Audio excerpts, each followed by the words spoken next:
Let's try to walk through books 2 through 6 of the Iliad. We understand the main conflict that has now occurred. Achilles is going off to the beach to pout for the next several books of the Iliad, and we will not see him return until book 9. Book 2 lists out a catalog of ships, which may not be that crucial for most people who really don't understand what this would look like. So I've given a map in which you can see the various fighters we'll see in the battles. You get to see their names are placed next to their locations and where they came from. And of course, all of this is happening at Troy in the top right of the map. And so we get to see Troy and how far they are from home. All of these peoples from all these different places are gathering together. You have various city-states with their own kings. Achilles is king of the Myrmidons. We have on the right side, we'll get to see Glaucus and Sarpedon are kings of Lycia, and they will travel to Troy to fight on behalf of the Trojans. And so there are people that are gathering together to have this fight between the right half of the map and the left half of the map. In Iliad 3, we get to go behind the walls of Troy and really get to understand the Trojans. There is a duel that takes place between Menelaus and Paris. We will see Helen approached by her father-in-law, for lack of a better phrase, Priam, and she will point out the various soldiers that are on the other side of the wall. We really get to see the Trojans and how much they are like family. They are real people. These are not villains. Even though this poem is being written by a Greek, we don't have the sense that there are good guys and bad guys, but that there are good guys and bad guys on both sides of the fight.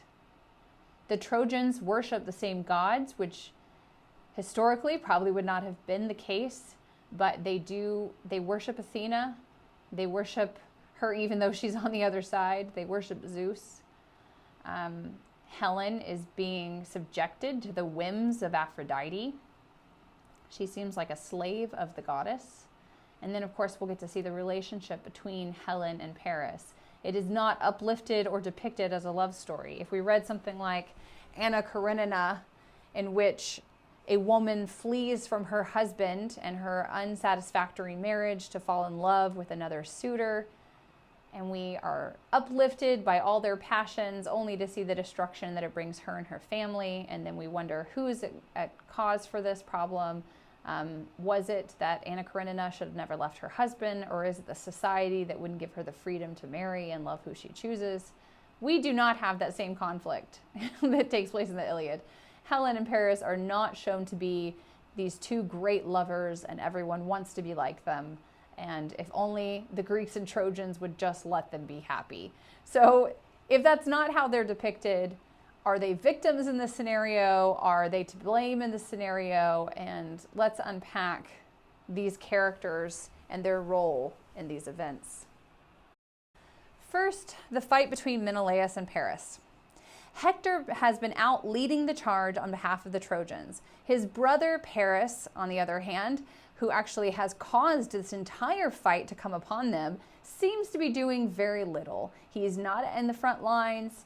And Hector reproaches him for this. Because he gets reproached, then Paris rallies and says, I will fight Menelaus, and whoever of us wins can take Helen and all her possessions. Hector says to Paris, the long-haired Achaeans howl with laughter, thinking you are first champion, because your appearance is beautiful. But there is no strength in your heart, nor any courage. So he derides his brother, who's being depicted here on the left. This is Paris Alexandros. And then Menelaus is the Greek on the right. And Hector is saying the Achaeans think that you're our warrior because you're lovely, you're kingly looking, princely looking. But there's nothing to you. There's no substance. It's just all appearance. And you'll notice he has a bow in his hand. Later he will actually strike Diomedes in the heel with this bow, and Diomedes will curse him as, you are such a coward. A bow is a coward's weapon. You can shoot from afar. You need to fight sword to sword, spear to spear. But Paris responds to his older brother, if you wish for me now to go to war again and do battle, have all the other Trojans seated and all the Achaeans, and match me and Menelaus, beloved by Ares, in the space between, to fight for Helen and all her possessions. So he sounds as though he's a big, tough guy. He's going to go out and find Menelaus. In preparation for the fight, Menelaus actually prays to Zeus, who is going to overcome Paris, and he begs him that it will be Menelaus to live through this fight. Listen to me also, for pain seizes my here above all others. To whichever of us death and fate are prepared, let him die. And then, hearing this prayer, the Achaeans and the Trojans rejoiced. They are connected here. The Trojans and Achaeans are both tired of this war. They call it the sorrowful war. And they are hoping at this moment, in the 10th year of the war, this duel between Menelaus and Paris, which should have occurred to somebody in year 1, which should have occurred to somebody in week 1, to have these two who are fighting over this woman just fight one another, that this will make an end to the sorrowful war and all the death caused by their fighting. On the other side of the wall, you get to see Priam and Helen. Priam speaks to her kindly. Come here, dear child, and sit in front of me, so you may see your husband of old, your friends and his kinsmen. To me, you are not in any way to blame, but in my eyes, it is the gods who are blameworthy. Not really a reverential speech from Priam. And he asks Helen to point out all of her various previous friends. If you can imagine this scene, that she left them almost a decade ago. She has been the cause of all their homesickness. She has been the cause of all their discomfort. And here she is having to look at them and point them out to her father-in-law. Honored are you to me, dear father-in-law, and revered. And would that evil death had pleased me at that time when I followed your son here, abandoning my marriage chamber and kinsmen, my late-born child, and the lovely companions of my own age. But that did not happen, and so I waste away weeping. Between Priam and Helen, you see no animosity. They have become accustomed to one another, and yet it was also Priam's fault that this war is happening. When Paris returned home with Helen, the noble thing would have been to tell the gods, this has happened, I am going to return Helen, and I'm going to cast Paris from my sight. Their adulterous relationship here, not to mention that Paris was a guest in Menelaus's home and therefore messed up the guest relationship between him and his host, but he's also destroying his relationship with the gods by not following their traditions. And so Priam should have done the right thing. He was told that if Paris brought Helen home, that it would destroy his city, and he doesn't listen. So Priam here is at fault, and yet we don't see him as villainous. We see him as just an old man speaking with his daughter-in-law. Helen points out Odysseus, points out Ajax, and we get to see the various people that are fighting and get to see here are the heroes that we should pay attention to throughout the war. So it has a function for the reader, but it also has a function in getting to see this relationship between these two and getting to see on the other side of the battle. It's a very strong opening structurally for Homer's listeners, that he would have been able to tell them who is at play in this war, and all of the major characters are getting to be seen in book 3, and that's how we're introducing them. It is interesting to think about the structure of the poem as a whole, that we didn't start with this scene. We didn't start with introducing, here's Menelaus and Paris and they're fighting over Helen, and here's Helen and as she looks on, here's Hector's anger. We didn't start with that as book 1. We instead posed this whole thing within the battle between Achilles and Agamemnon. So the wrath of Achilles is still situating this entire conflict. There's something about the wrath of Achilles that we have to keep in mind, even when it seems like the primary action of the battle is taking place between who started the battle, Paris and Menelaus, and Helen, right? Who 1,000 ships were launched for the beauty of Helen. And yet they are not the stars of the show. They seem even sidelined, marginal characters in comparison to Achilles and Hector, who really become the major stars of the show. So keep that in mind too, is that it seems like they would be center stage, and yet they're not center stage.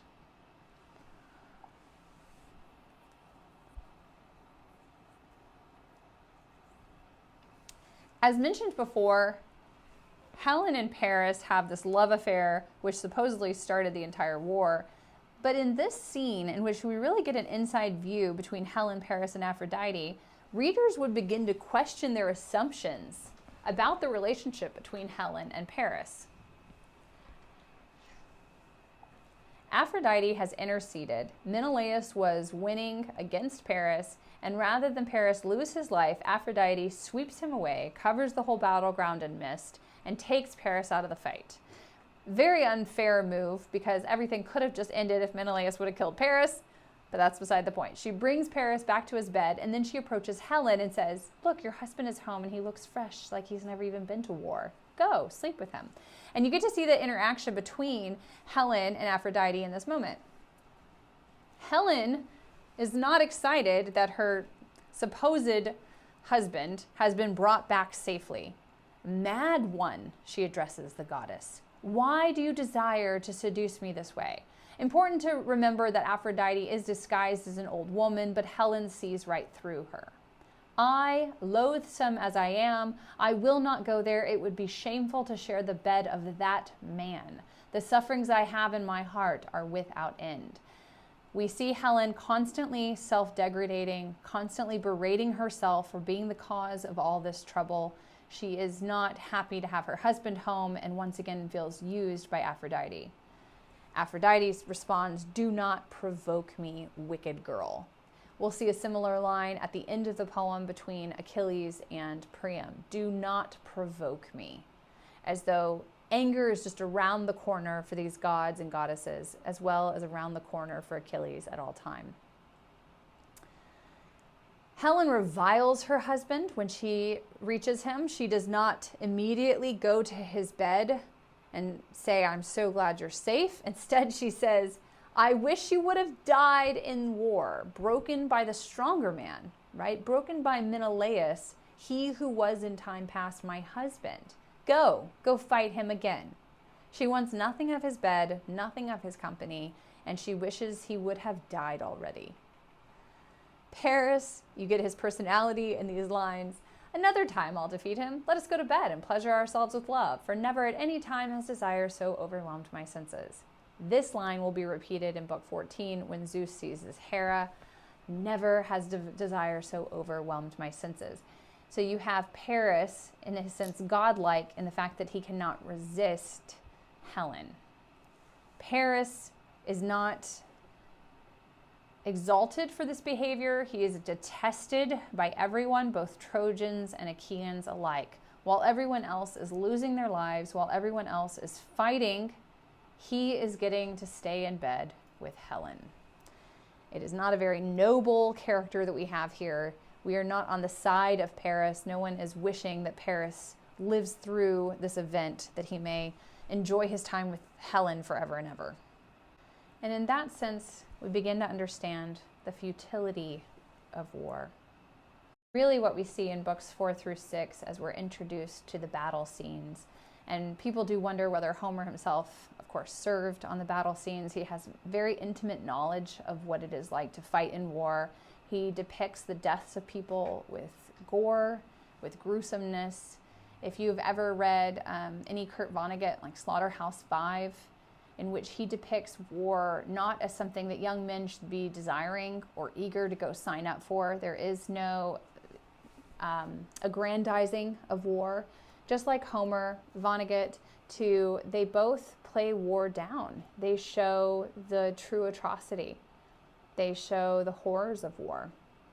And in this sense, when we have just seen Paris and Helen, they do not have a love worth fighting for or worth dying for.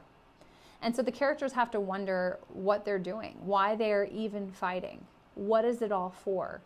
What is the meaning for this fight? And if you're on the side of the Greek versus the sides of the Trojans, you would have two different answers, right? The Greeks are fighting for time, as we've seen. They're fighting to get stuff. They were a very materialistic culture, and they were fighting to accrue more things, including women, gold, etc. The Trojans were fighting to protect their home.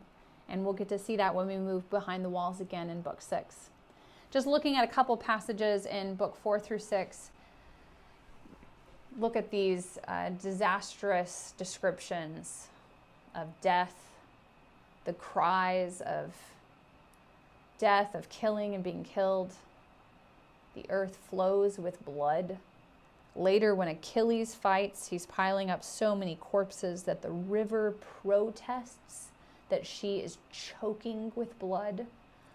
We have bowels poured on the ground, darkness covering the eyes, which is the expression of death going into the darkness. You see the organs being listed. In Homer, we will always have fatal wounds. When someone is barely hurt or scratched or not very wounded, they will return to war. So there is no in between. You basically get scratched and then you return. There's no near fatal wound and then you get to go sit on the sidelines. So, Agamemnon gets hurt at one point and then goes back into the fighting. Diomedes gets hurt, returns to the fighting. So it was either death and a very gruesome end, but there was no just disfigurement or the conflict left you unable to fight. You were either fighting or dying, and that was your lot for the 10 years of the Trojan War.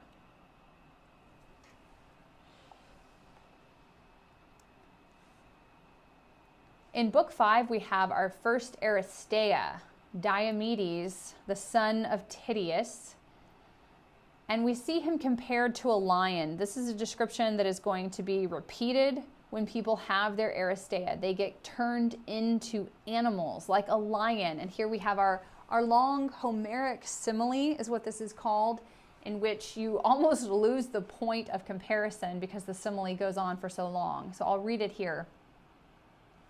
Like a lion that is shepherded in a wild pasture among his wool-fleeced flock, has grazed as it leapt over the enclosure, but did not kill. He rouses his lion's strength and thereafter does not come out to aid his flock, but ducks into his shelter, and they, forsaken, scatter in fear. They are huddled together in a heap, but the lion in fierce haste bounds forth from the high enclosure. So powerful Diomedes, and so there we get the actual comparison. Like a lion, so powerful Diomedes, and look at how many lines take place in between. In eager haste took his stand against the Trojans. Homer will do this quite a few times, get lost in his own similes, and really just relish the simile for the simile's sake. So pay attention to some of these. They're quite beautiful. They really show the power of the poet's gift here. And also look at the comparisons between the soldiers and lions or wolves, predators attacking their prey. Diomedes gets so caught up in the spirit that overtakes him, which is granted to him by Athena. He prays to Athena. She actually grants him extra strength in these moments to the point that it confuses Aeneas, who wonders if Diomedes is actually a god.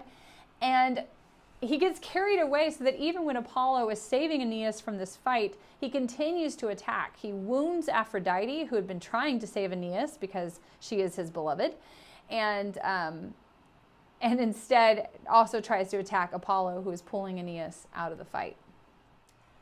Also, following Diomedes' Aristeia is a famous scene between Glaucus, who is from Lycia, who is on the side of the Trojans, and Diomedes. They come out to fight a duel with one another, and they discover that they are actually guest friends, right? Xenos would be the word here. And their families have a long history of being guest friends with one another, so they decide not to fight each other. In this moment, they lay down their arms, but they also exchange armor with one another. And it says in the text that Zeus actually confounded the wits of Glaucus, that he gave away his really expensive armor in exchange for Diomedes' less expensive armor, that this was not a smart move on the part of Glaucus.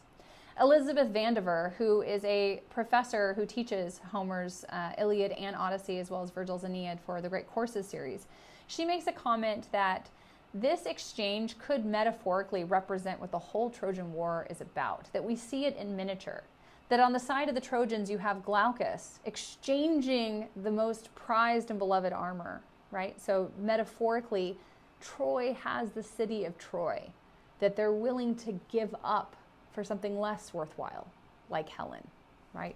The less worthwhile armor is the figure here. And so you have this interchange that represents the whole Trojan War. You also have the idea of the futility of war being emphasized once again. Here you have guest friends fighting each other. They choose not to fight each other, but really this could be the conflict between anybody in the war, between the Trojans and the Greeks. They are fighting for what end? They could be friends. They could easily be host and guest to one another. They don't have to be enemies. And so war does seem quite pointless when you look at it in this light.